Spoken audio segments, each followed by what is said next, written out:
In the golden sands of the East, where empires once rose and fell with the wind, there lived a man named Azanan, ordinary soul with extraordinary love. His tale would be forgotten by time, had it not been for the echoes of poetry. Carved into the stone walls of the palace he could never truly enter. Azan was born in the city of Nurabad, a land famed for its fertile gardens, white domes, and a palace that gleamed like gold under the rising sun. The city was ruled by Queen Mehrunisa, a woman of immense beauty, wisdom, and unmatched grace. He was neither noble nor scholarly, but he was known across the city for his kind nature and soulful voice. But her eyes, those eyes like the twilight sea, had met his for a brief moment.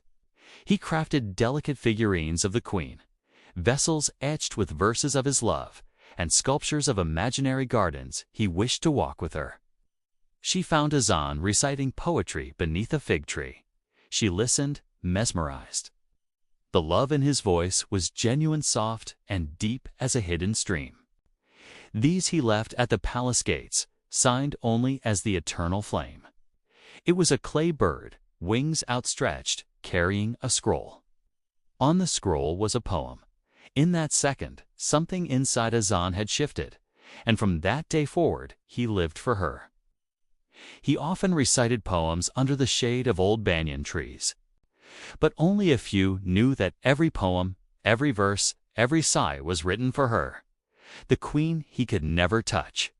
She did not know this man, and yet his soul felt as if it had touched hers long before the stars were named. She was intrigued by the devotion behind the work.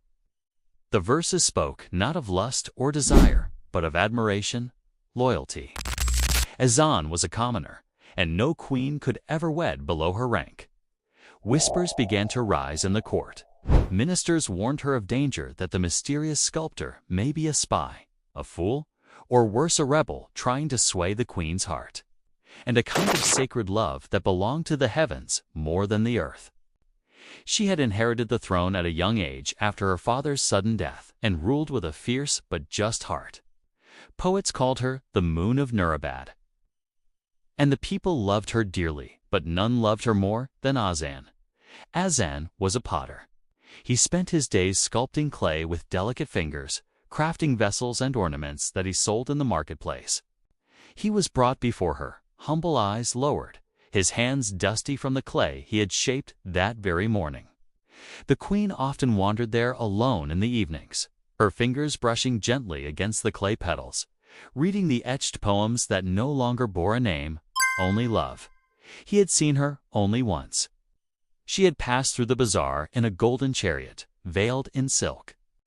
Every morning he shaped clay not to earn a living, but to mold his longing. At first the palace guards laughed, throwing the gifts aside.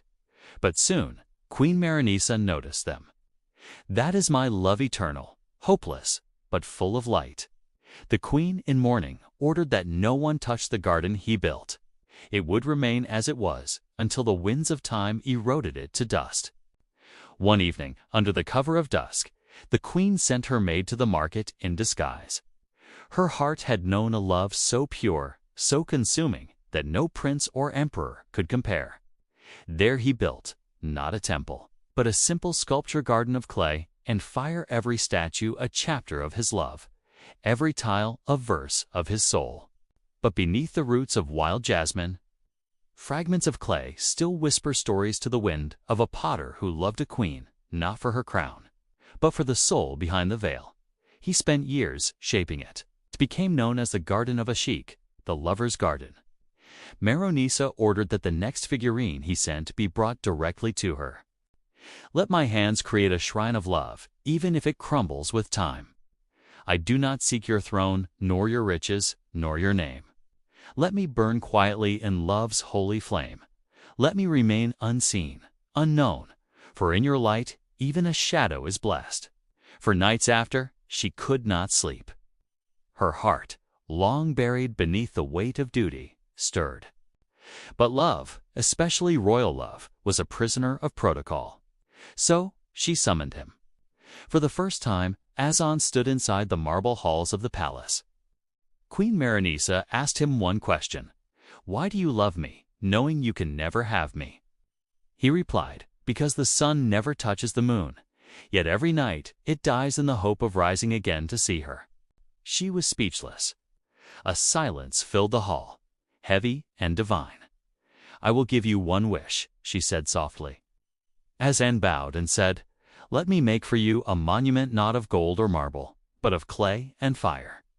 And so he was given a small garden at the edge of the palace grounds. People came from far lands to see it. Years passed. One day, Azan fell ill. Word reached the queen.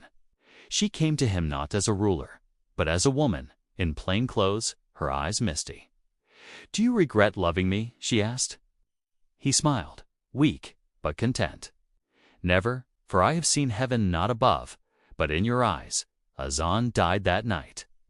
Queen Mehrunisa ruled for many more years, but she never married. Centuries passed, empires fell, and the palace crumbled.